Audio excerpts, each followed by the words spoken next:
স্বৈরাচারকে ওনারা রেটিফাই করে তাদের যত মানে নির্বাচিত সরকারকে সরিয়ে স্বৈরাচারে এসছে। কেউ বলেছে আই এম হ্যাপি, কেউ নির্বাচনে অংশগ্রহণ করে বৈধতা দিয়েছে। আমরা কিন্তু এগুলো দেখেছি, দেশের মানুষ দেখেছে। আবার এই দেশের মানুষ ঐক্যবদ্ধ হয়ে কিন্তু নৌকোয়ে স্বৈরাচার বিরোধী আন্দোলনে অংশগ্রহণ করেছে। এবং দেখেন বাংলাদেশ জাতীয়তাবাদী দল ওই সময় অনেকে বলেছিল 10টা সিট পাবে বিএনপি, মনে আছে আপনাদের? সেই সময় আল্লাহর শেষ মেহেরবানি, জনগণ কিন্তু মুখ ফিরিয়ে নেয় নাই। ওই যে কাশিম ভাই বললো না একটুক্ষণ আগে, বিএনপি নয়াপল্টন আর গুলশানে সীমাবদ্ধ না।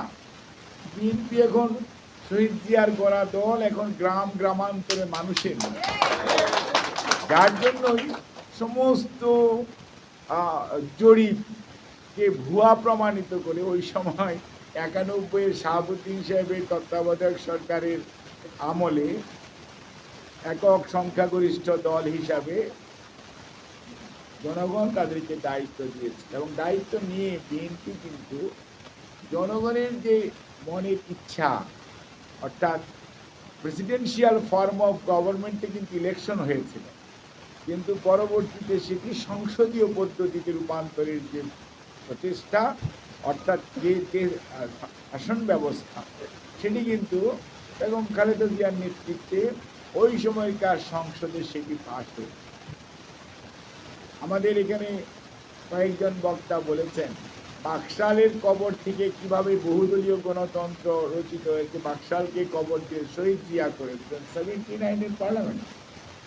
আজই একই জিনিস দেখেন, প্রেসিডেন্সিয়াল ফর্মে নির্বাচন হলো, কিন্তু পরবর্তীতে সংসদীয় গণতন্ত্র প্রতিষ্ঠিত হলো দেশনেত্রী Begum Khaleda Zia.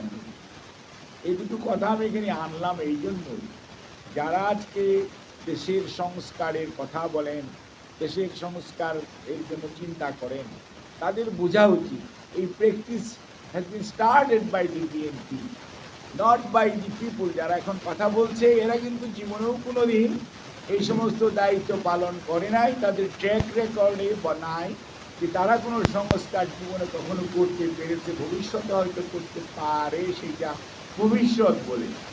But BNP has the track record যে বিএনপি সবসময় মানুষের পাশে থাকে, মানুষের আশা আকাঙ্ক্ষাকে ধারণ করে এবং মানুষের মৌলিক অধিকারে কতটুকু চিন্তা ভাবনা করে, সুশাসনের ব্যাপারে কতটুকু চিন্তা করে। আজকে অনেকেই দেখলাম অনেক কথা বলেন, কিন্তু সেই দুর্নীতি দমন সংস্থা থেকে আজকে দুদূর সৃষ্টি করেছে, সেটিও কিন্তু সুশাসনের সবচেয়ে বড় প্রয়োজনীয়তা হচ্ছে জবাবদিহিতা এবং সত্যিকার অর্থে একটি দুর্নীতিমুক্ত বাংলাদেশ। সেটি স্টার্ট করেছে দেশনেত্রী বেগম খালেদা জিয়ার নেতৃত্বে বিএনপি।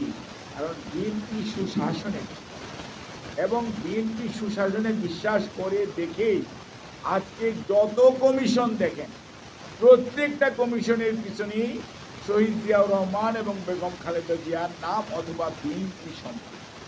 কাজেই আজকে যে প্রেস কাউন্সিল বলেন সেটাও একই জিনিস, আইন কমিশন বলেন সেটাও একই জিনিস, এবং যত ধরনের পাবলিক সার্ভিস কমিশন সেগুলো যদি চিন্তা করেন প্রত্যেকটার দিকে, অর্থাৎ মানুষের কিভাবে ভালো করা যাবে।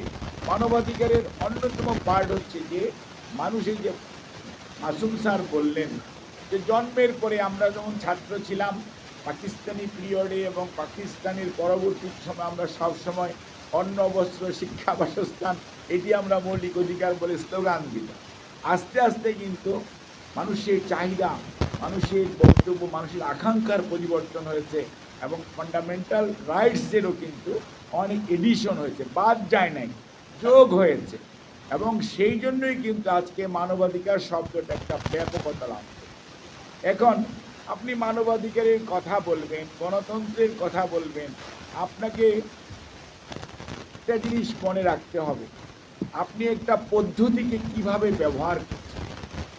এই পদ্ধতিটা যদি আপনি সঠিকভাবে ব্যবহার করেন তাহলে আমাদের যে সংবিধান, এই সংবিধানে তো কোথাও লেখা নাই স্বৈরাচারী হওয়ার, কিন্তু সংবিধানটাকে যখন আপনি মিসইউজ করেছেন, একটা পেপারের মতো ইউজ করেছেন, যেটা জনগণের স্বার্থের জন্য ইউজ করেন নাই, তখন সেটাকে কিন্তু আপনি একটা স্বৈরাচারী রূপ। আরে সংবিধান বেচারার দোষ নাই, দোষটা হচ্ছে আপনি আমি আমরা যারা জনগণের ভোট ছাড়া, দায়বদ্ধহীনতা ছাড়া নিজেদেরকে নির্বাচিত ঘোষণা করেছে। সেটা শুনলেন আপনারা, 14 সনে 153 জন ভোট টোট লাগে নাই, 18 সনে রাত্রিবেলায় শেষ, 24 সনে আর লোকই পাওয়া যায় না, তখন আমরা আর তোমরা নির্বাচন